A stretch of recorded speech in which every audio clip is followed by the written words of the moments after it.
बोला गया था कि चलिए आप डाउट बात नहीं क्लियरिंग कीजिए, सेशन होता है। कोई भी टॉपिक जिससे रिलेटेड डाउट है यू जस्ट जैसे अभी हाफ हेडर फुल हेडर बोले। हाफ हेडर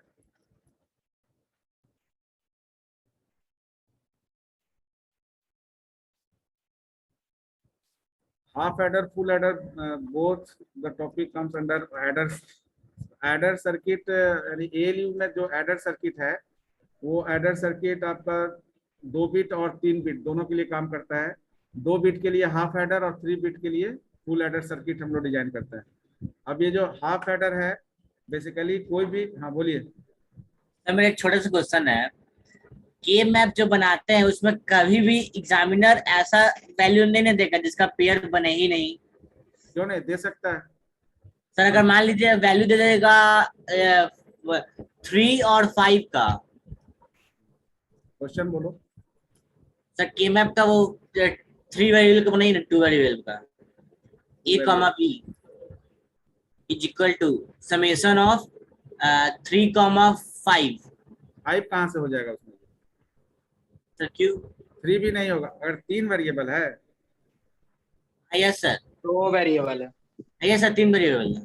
ठीक है, अच्छा, सी भी है। अच्छा 3,5। Yes sir. उसके बाद बस हो गया। बस यस सर। इसका क्या करना है? तो सॉल्व करना है सर के मैप के थ्रू।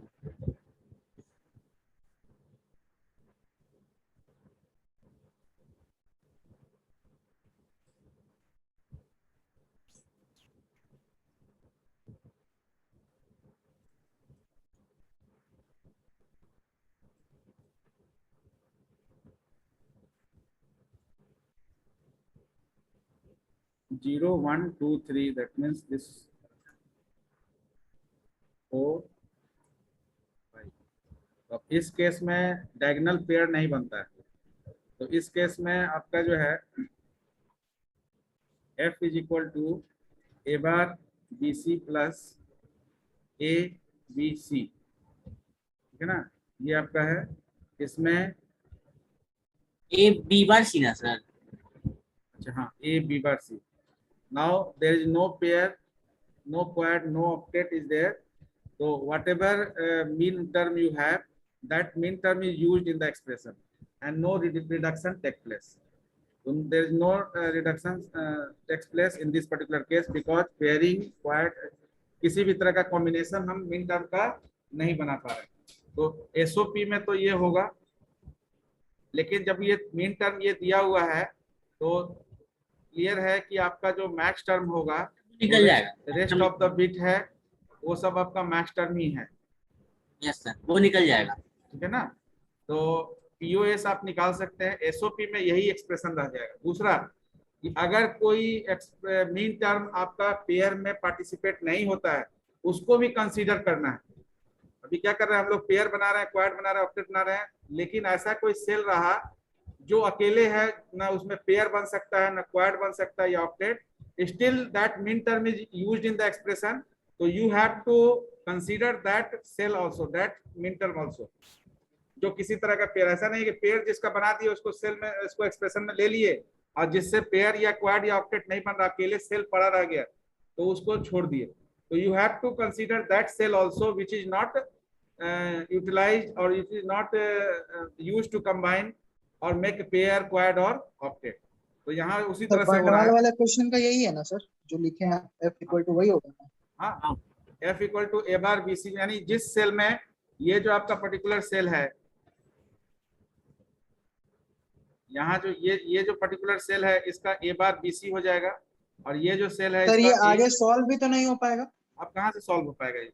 इसमें कोई कॉमन निकलेगा, इसमें कॉमन फैक्टर है ही नहीं। अगर सी को आप लेंगे सॉल्व होगा, यहाँ से आपका कुछ नहीं सॉल्व हो रहा है, यहाँ पेयर क्वाड नहीं बन रहा। अब इसको आप सॉल्व करना चाहें तो इसमें देखिए सी आपका कॉमन है दोनों में, तो सी को अगर बाहर ले लेते हैं तो उसके बाद भी कोई कॉम्बिनेशन आपका जनरेट नहीं हो रहा है।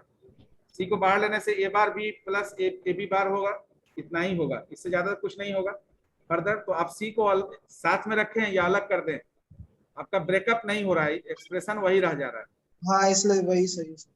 ठीक है ना? इसको representation way of writing change हो सकता है, कि A bar B plus A B bar लिख दे और सी को हम कॉमन ले लें बाहर में। तो that is only the changing in the representation, reduction should not take place here. तो यहाँ किसी तरह का रिडक्शन नहीं होगा, क्योंकि अनपेयर्ड कह सकते हैं आपका जो है मिन टर्म एलोकेट किया गया है, जिसको पेयर नहीं बनाया जा सकता है। मतलब सर ब्रेकअप कर दे या पैचअप में रहने दे, उससे कोई फर्क नहीं पड़ेगा। आप अगर C dot A bar B plus A B bar लिखे या A bar B C plus A B bar C लिखे, दोनों आप both all are same. Thank you sir.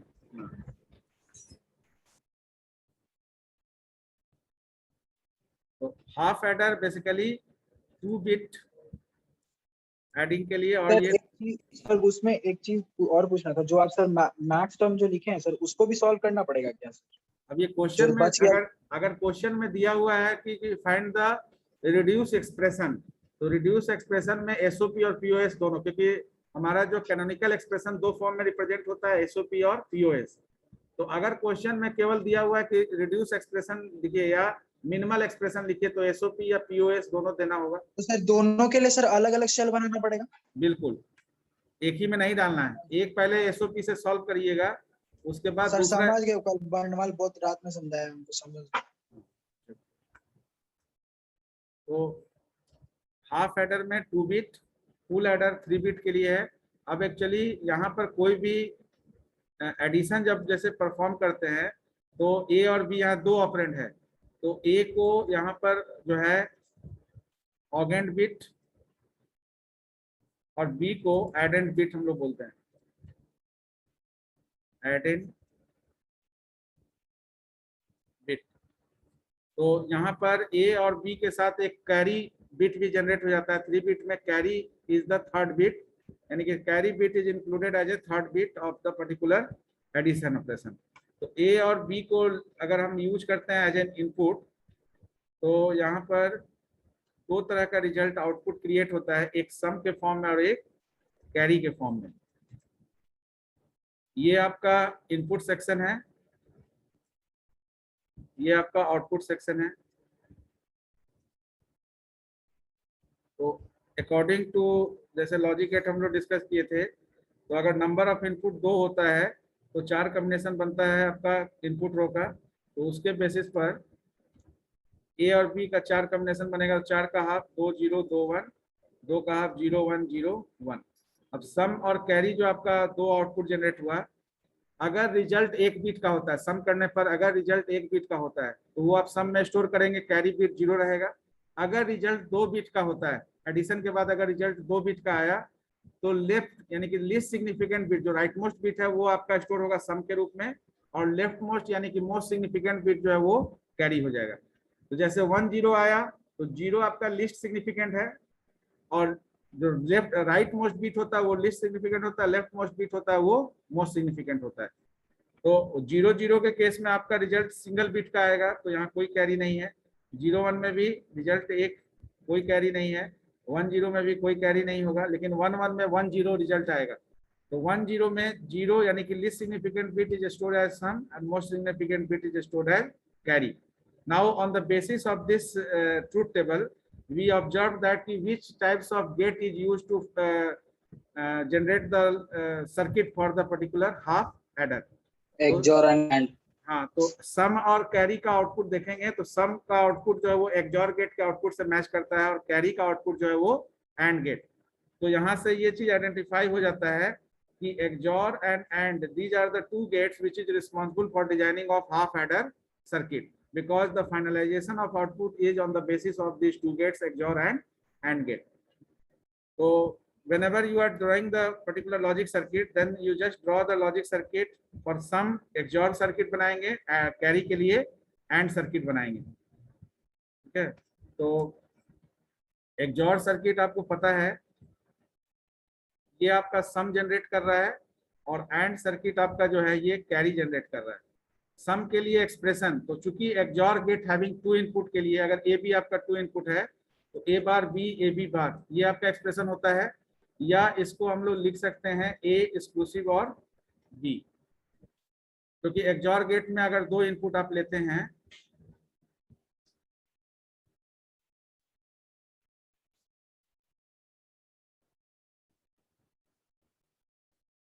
और यही आपका ए जो है यहाँ पर भी हुआ, तो सी इक्वल टू हो गया एंड गेट का एक्सप्रेशन ए डॉट बी, और एक्सॉर गेट जो आप यूज किए पहला logic circuit using XOR gate and gate. Now इसी एक्सप्रेशन को हम लोग एक्सॉर को रिप्लेस कर देते हैं बेसिक गेट्स में, तो एंड और नॉट बना लेते हैं। तो एंड और नॉट यूज करने के लिए ये एक्सप्रेशन चाहिए आपको, A bar B plus A B bar. तो ए बार बी के लिए और ए बी बार के लिए दो एंड, और दोनों को फिर हम और गेट से पास करके S equal to A bar B plus A B bar. अब यहाँ पर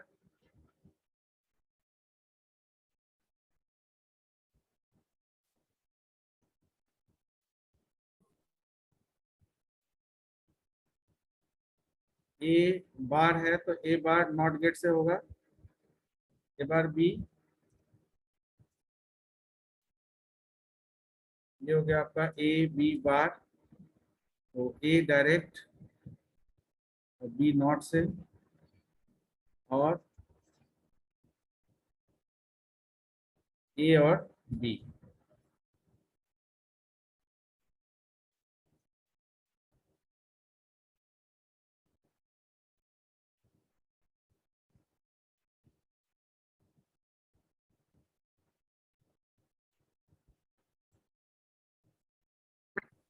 तो ये यहाँ पर आपका एक्सॉर गेट को बेसिक गेट से रिप्लेस कर दिए।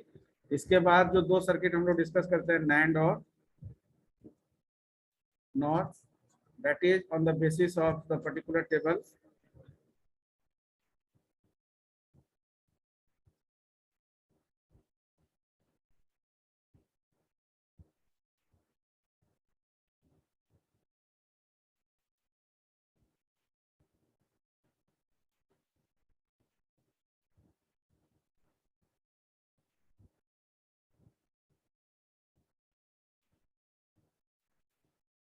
तो basic gate and or not को अगर नैंड गेट से बनाना है तो सिंगल नैंड और NOR gate is needed for NOT gate implementation.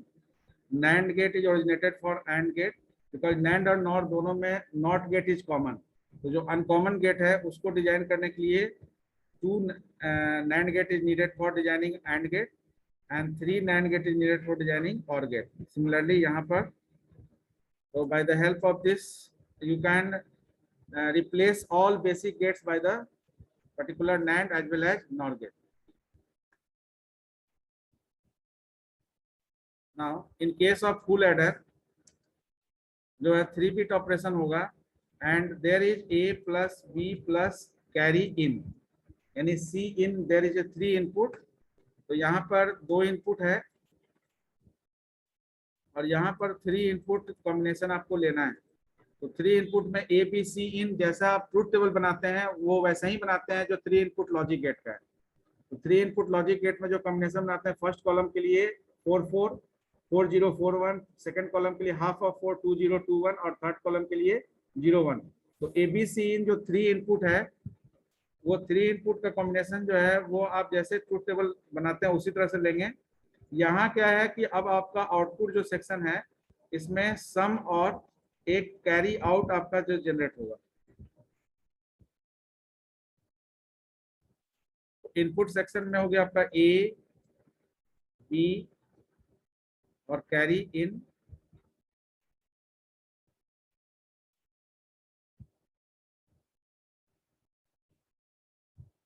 तो अब 3 इनपुट्स है तो इसमें टोटल नंबर ऑफ कॉम्बिनेशन आपका 8 होगा। तो 3 कॉलम में उसको बांटना है, तो 4 0 4 1, फिर 4 का आधा 2 0 2 1,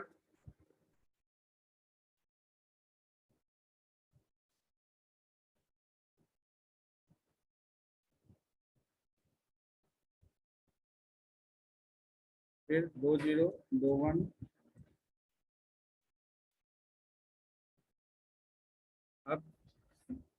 अब यहाँ पर भी क्या है कि पहले ए प्लस बी करना है, जो रिजल्ट आएगा उसको फिर कैरी इन में ऐड करना है। ऐड यानी कि दोनों ऑपरेशन करने के बाद अगर रिजल्ट एक बिट का है तो वही प्रोसेस रहेगा, सम में उसको स्टोर कर देंगे, कैरी आउट में 0 रखेंगे। अगर 2 बिट का इंफॉर्मेशन आएगा तो लिस्ट सिग्निफिकेंट बिट को सम में रखेंगे, मोस्ट सिग्निफिकेंट बिट को कैरी आउट कर देंगे। तो ऑल जीरो है तो सम जीरो होगा, कैरी आउट भी जीरो, 0 प्लस 0 0, 0 प्लस 1 1, तो 1 carry 0, 0 plus 1 is 1, 1 plus 0 is 1, तो again carry 0, 0 plus 1 is 1 and 1 plus 1 is 1 0. So 1 0, so least significant 0 is stored as a sum and 1 is stored as a carry out.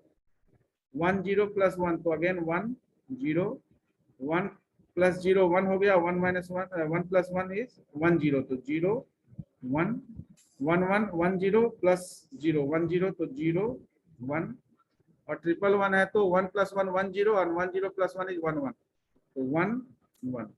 तो अब यहाँ पर भी again वही है, odd number of 1 generate high output. तो for XOR gate the conclusion is for XOR gate, तो sum का जो आउटपुट है एक्सॉर गेट से आपका मैच करता है, लेकिन कैरी आउट का जो आउटपुट सेगमेंट है it doesn't match with any logical gates. तो you have to find out the logical expression for carry out, for sum the logical expression for 3 input XOR gate you just take. तो sum के लिए 3 input XOR gate expression आप ले सकते हैं, carry out के लिए आपको एक्सप्रेशन निकालना होगा, क्योंकि 3 वेरिएबल है तो 3 वेरिएबल के मैप के थ्रू उसका एक्सप्रेशन हम लोग निकालते हैं। तो 3 वेरिएबल के मैप जब आप यूज करेंगे तो एक्सप्रेशन आपका क्या हो गया, सम के लिए एक्सप्रेशन हो गया ए एक्सक्लूसिव और बी एक्सक्लूसिव और सी इन, या अगर आपको सम का एक्सप्रेशन इसका एक्चुअल एक्सप्रेशन तीनों वेरिएबल को लेके यूज करना है, तो जहां जहां 1 है वो 1 जिस कॉम्बिनेशन के लिए है उसको एक्सप्रेशन में बनाने में यूज करेंगे। तो पहला 1 आपका क्या है 0 0 1 के लिए, तो 0 के लिए कॉम्प्लीमेंट फॉर्म में एक्सप्रेशन को लिखेंगे, 1 के लिए नॉन कॉम्प्लीमेंट फॉर्म में लिखेंगे। तो 0 0 1 है तो एक्सप्रेशन क्या हो जाएगा, 0 0 1 है यानी कि ए के लिए कॉम्प्लीमेंट, बी के लिए कॉम्प्लीमेंट, कैरी इन के लिए कॉम्प्लीमेंट नहीं होगा। दूसरा 1 किस में है, 1 0 1 0 के लिए, तो उसके लिए क्या हो जाएगा 0 1 0 यानी ए बार बी सी इन बार। तीसरा 1 जो है वो तीसरा 1 किसके लिए है 1 0 0, तो 1 0 0 है तो इस केस में ए बी बार सी इन 1 0 0 हो गया। और लास्ट का जो 1 है वो 1 यानी कि सब 1 होगा, यानी कि प्लस ए बी सी इन। तो ये आपका एक्सप्रेशन हो गया कंप्लीट एक्सप्रेशन एस के लिए। लेकिन ये क्यों हो गया, इसलिए क्योंकि यहाँ पर आप एक्सॉर गेट आइडेंटिफाई कर लिए कि आपका जो एस का आउटपुट है वो एक्सॉर गेट से मैच करता है, तो 3 इनपुट एक्सॉर गेट के लिए एक्सप्रेशन आपका बन गया। लेकिन इसके लिए आपका जो है कैरी आउट के लिए एक्सप्रेशन निकालना पड़ेगा। तो फॉर ऑब्टेनिंग या to obtain expression for carry out we use 3 variable के मैप। क्योंकि यहाँ पर 3 वेरिएबल है तो 3 वेरिएबल के मैप यूज करेंगे।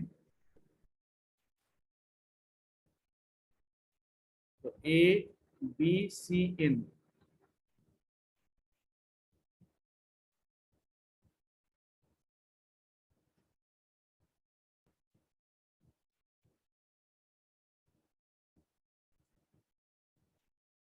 तो अब यहाँ पर देखिए इस के मैप में आपको यहाँ देखना है कि सी आउट में 1 किस किस कॉम्बिनेशन के लिए आ रहा है। 1 जिस जिस कॉम्बिनेशन में आ रहा है वो आपका मीन टर्म यानी एक्सप्रेशन में यूज हो रहा है। तो पहला 1 आपका 4 नंबर यानी 0 1 1 के लिए आ रहा है। तो के मैप में 0 1 1 का पोजीशन देखिए, 0 1 1 किस सेल को रिप्रेजेंट करता है, 0 या रो 1 1 यानी इस सेल को। तो इस सेल को मिन टर्म से लोकेट कर दिए।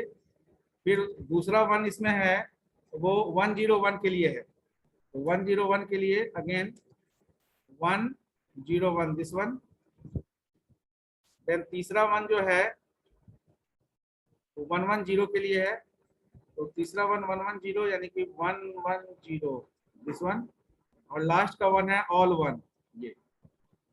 अब यहाँ से कॉम्बिनेशन आप बना सकते हैं बाय ओवरलैपिंग, तो there is one first pair, second pair and third pair, तो 3 पेयर होगा। तो solving all the 3 pairs get direct C out is equal to, एक साथ तीनों को ले लेते हैं, एक बार ले लेते हैं इसको, तो A bar B C in plus A B C in plus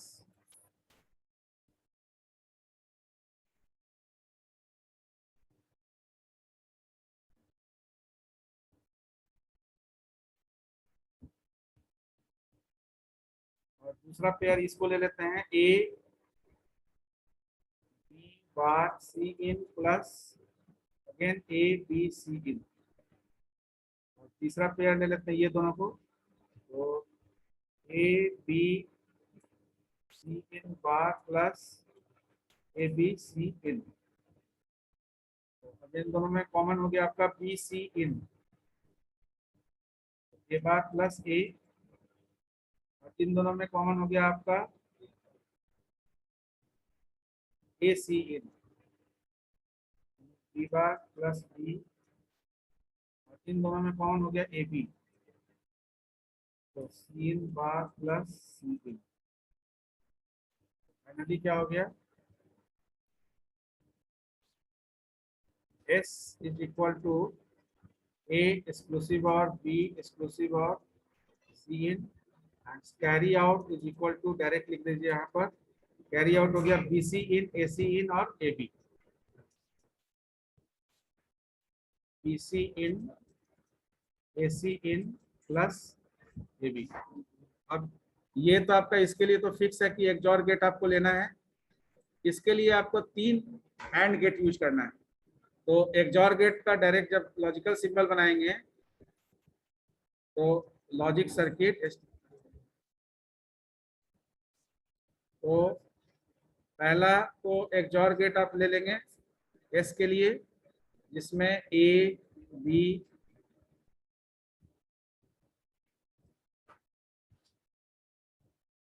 और इसके बाद 3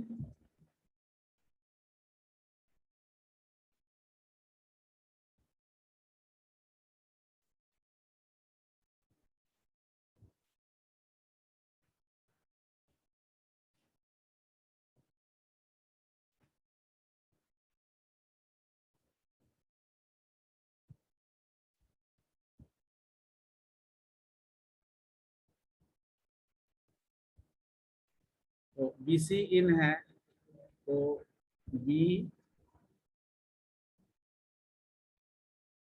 BC in, AC in, A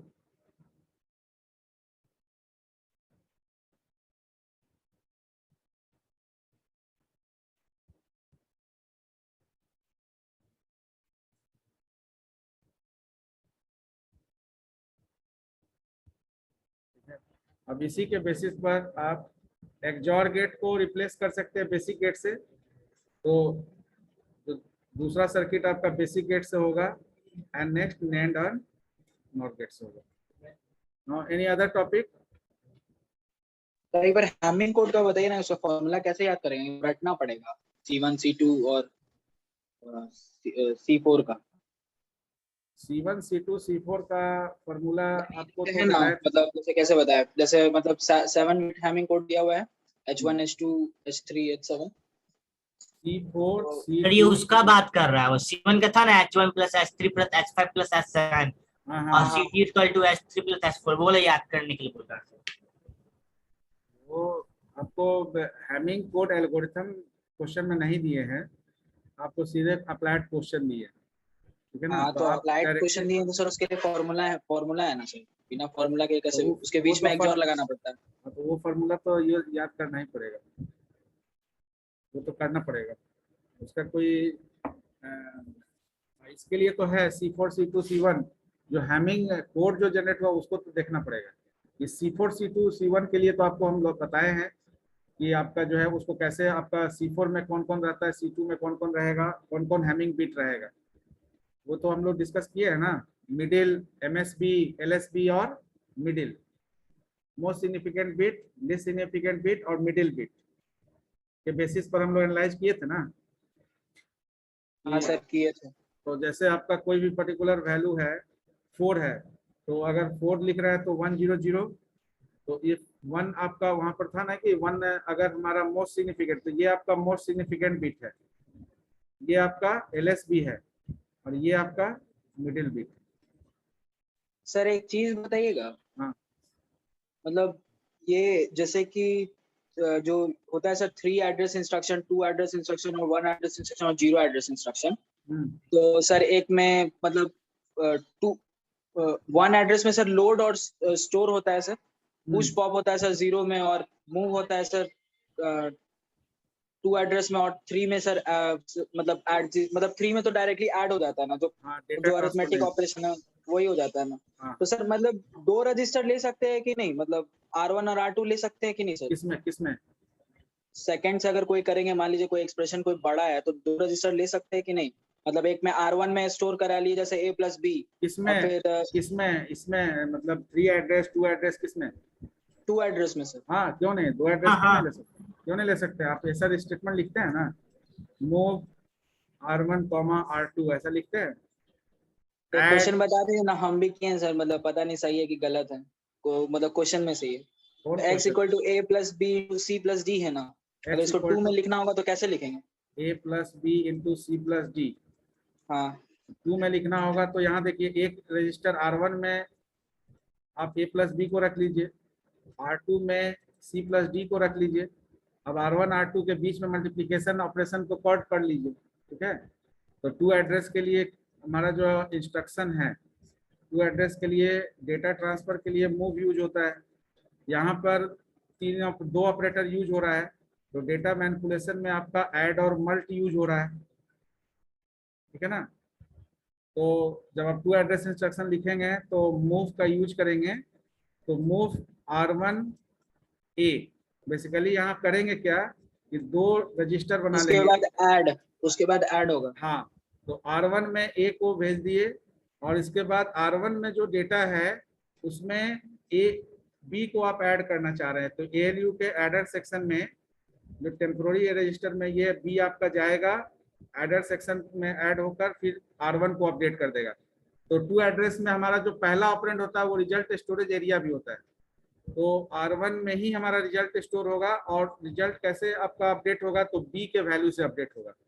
तो ऐड R1 B लिखने का मतलब है कि यहाँ पर ये दूसरा लाइन एग्जीक्यूट होने के बाद R1 रजिस्टर आ गया। यही चीज 1 एड्रेस में लिमिटेशन है, यहाँ पर आप R1 R2 R3 R4 number of register ले सकते हैं 2 एड्रेस में, but in case of accumulator यानी 1 address, the same register is used to store the intermediate result. So whenever you are changing the particular set of expression, then you have to store the previous result into any variable.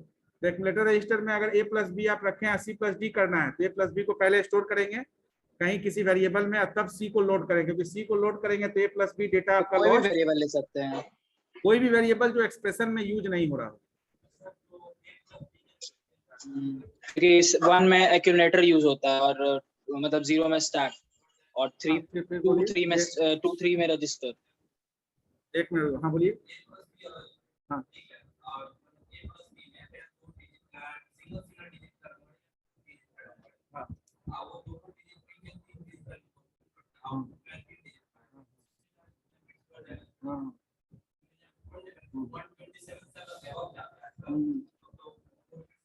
हाँ हाँ बढ़ जाएगा।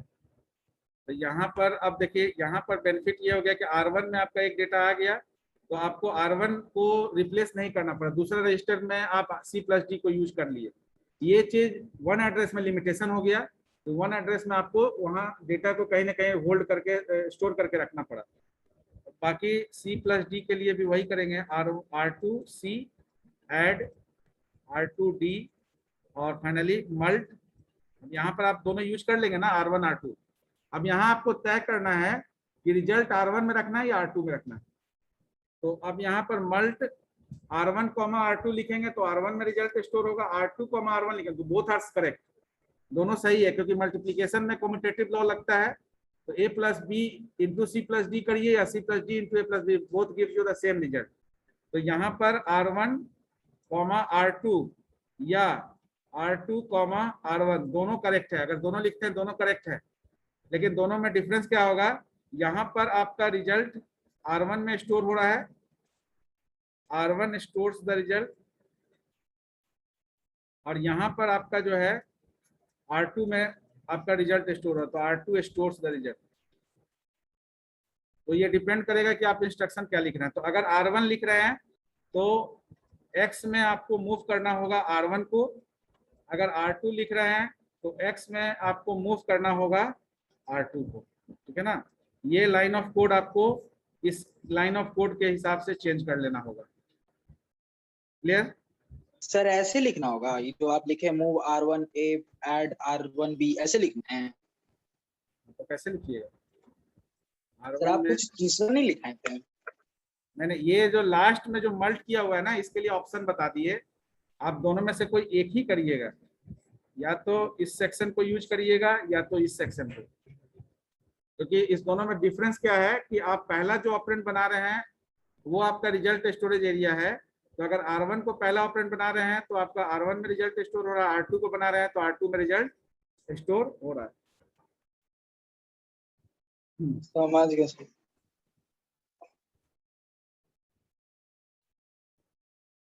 Sir ये जो comma दे के लिखाए थे, मतलब जीरो एड्रेस में टू स्टैक जैसे जी।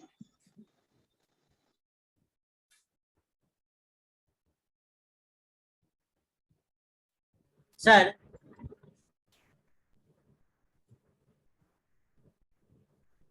हेलो,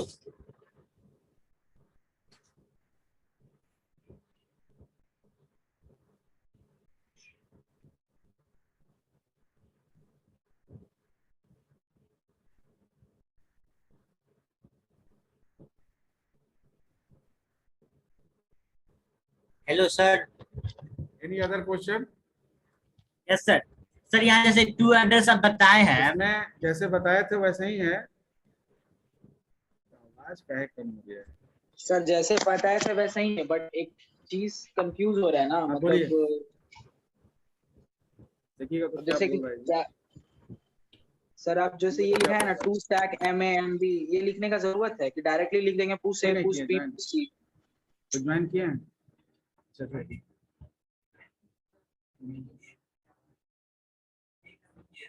अच्छा एक मिनट, क्या बोल रहे हैं, बोलिए। सर जैसे 12 नंबर निकालिएगा पीपीटी का। 12 नंबर को स्लाइड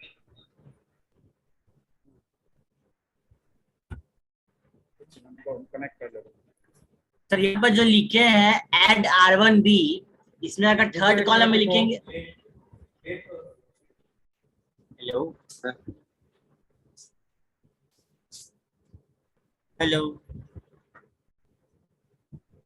अरे रुक जाओ बाण वाले, 1 मिनट रुक जाओ, लास्ट में है। 1 मिनट वेट करो ना सर।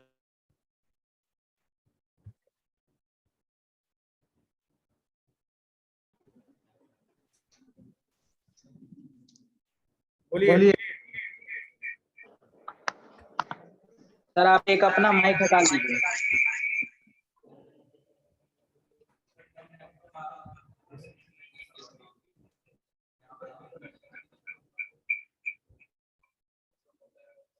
आप बोलिए। सर जैसे यहाँ पे एड R1, B लिखा हुआ है ना, हाँ, इसको अगर थर्ड कॉलम में और आगे बढ़ाते हैं तो लिखते हैं R1 dash R1 plus M of B। हाँ वो यहाँ हम नहीं लिखे हैं। सर वहां पे सीक्वेंस हम बदल सकते हैं या नहीं? C प्लस D को पहले करना चाहते हैं। यस सर, जैसे R1, B ही लिखे हैं, लेकिन वहां पे लिख दे R1 equal to M of B plus R1। हाँ ऐसा कर सकते हैं, ऐसा सी प्लस डी को पहले कर लीजिए, ये करना चाहते हैं।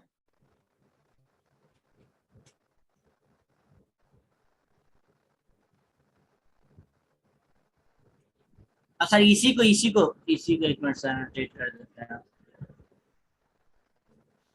ये आप कॉम्यूटेटिव लॉ है तो आगे पीछे लिख सकते हैं।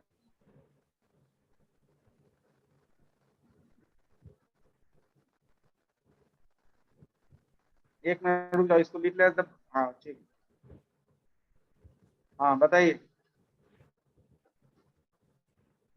ये हाँ सर सर, एनोटेट ये कर रहे हैं। MD प्लस R1 लिखना चाह रहे हैं। सर ये दोनों लिखेंगे बस इसी के साथ, तो मेरा सीक्वेंस सही रहेगा या गलत दे देगा? एक्चुअली देखिए, rule by rule L value जो आपका है वो R1 आपका अवेलेबल है, MD आप भेज रहे हैं, तो आप जैसे लूप चलाएंगे तो ऐसा लिख सकते हैं कभी I equal to plus I 1 plus I, no sir. One constant है ना यस सर। आपका I, आप I प्लस इक्वल टू 1 लिख रहे हैं, तो वही आपका आंसर वही है कि R1 is already available. R1 contains certain data and you are utilizing that data to enhance the value of R1 register. ठीक है ना? तो D is your new value. तो D is the content और D में जो आपका value है, D is the variable in which whatever contents is there, उस कंटेंट को R1 के कंटेंट से ऐड करके R1 को इनहांस कर रहे हैं। तो D तो आप भेज रहे हैं ना, तो D को पहले नहीं लेंगे, D को हमेशा बाद में ही लेंगे। लिखने से आपका रिजल्ट अफेक्टेड नहीं होगा, लेकिन अगर यहाँ प्लस और मल्टीप्लिकेशन है तब तो ओके है, लेकिन अगर माइनस होगा तब तो दिक्कत हो जाएगा ना। Yes sir. तो इसलिए जो यूनिवर्सल आपका ऑपरेशन है, चाहे वो मल्टीप्लिकेशन हो, डिवीजन हो, माइनस हो, किसी पर भी एप्लीकेबल होना चाहिए। तो अगर हम यहाँ पर MD प्लस R1 लिखे तब तो ओके है, लेकिन अगर MD माइनस R1 का केस आ जाएगा तब तो यहाँ ऑब्जेक्शन हो जाएगा, क्योंकि MD का जो डेटा है, तो ये इसलिए फॉर्मेट आपको वही फॉलो करना है। R1 जो अवेलेबल है उसको पहला ऑपरेंड और जो आप भेज रहे हैं उसको दूसरा ऑपरेंड बनाना है। जैसे यहाँ लिखे हैं R1 D लिख रहे हैं ना, तो R1 आपका पहला ऑपरेंड है और D आपका दूसरा ऑपरेंड है। तो जब भी आपका ऑपरेशन होगा तो first operand operator and then second operand होगा, ना कि second operand operator and first operand. तो वहां पर आपका मिसमैच हो सकता है। हाँ तो सर इसको मैं ऐसे अगर लिख दे D कमा R1 तब सही हो जाएगा ना? तो D R1 लिखेंगे तो रिजल्ट आपका D में स्टोर होगा। R1 आपका जो डेटा है, R1 में जो डेटा है C, वो D में स्टोर होगा, रजिस्टर R1 में स्टोर नहीं हो रहा, अब वेरिएबल D में स्टोर हो रहा है। लिख तो सर सकते हैं। हमको ऐसे लिखने के लिए क्या करना पड़ेगा? इस तरह लिखने के लिए MD हम पहले लिखे R1 बाद में लिखा। देखिए अब वो, हाँ तो उसके लिए यही कर रहे हैं ना, यहाँ पर आप रजिस्टर R1 में मान लेते C रखे और ये करना चाहते हैं कि ऐड D R1, ये करना चाहते हैं ना, add D R1। Yes sir, तो मेरा D में स्टोर हो जाएगा। हाँ तो ये आपका मेमोरी रजिस्टर में स्टोर नहीं होगा, ये आपका रजिस्टर मेमोरी ऑपरेंड D में जो डेटा है वो उसमें रजिस्टर 1 का डेटा ऐड होगा। तो रजिस्टर 1 में आप D तो आपका MD है और रजिस्टर 1 में आपका मेमोरी ऑपरेंड C है, तो ये memory operand D plus memory operand C हो जाएगा। सर रजिस्टर में स्टोर कराने का कोई वैल्यू, कोई तरीका? रजिस्टर में स्टोर करने के लिए रजिस्टर को पहला ऑपरेंड बनाना पड़ेगा, क्योंकि टू एड्रेस इंस्ट्रक्शंस में पहला ऑपरेंड ही रिजल्ट स्टोर करने के लिए यूज किया जाता है। तो ये तो डिमेरिट हो गया ना सर इसका? डिमेरिट है, आप बोल सकते हैं कि इट इज द मतलब limitations, that is why that is why तो 3 एड्रेस इंस्ट्रक्शंस में स्विच कर दिया गया। सर एक चीज हेलो हम सर। एनोटेट करें। हाँ सर एडिशन के लिए हम कुछ भी लिखे क्या फर्क पड़ता है सर?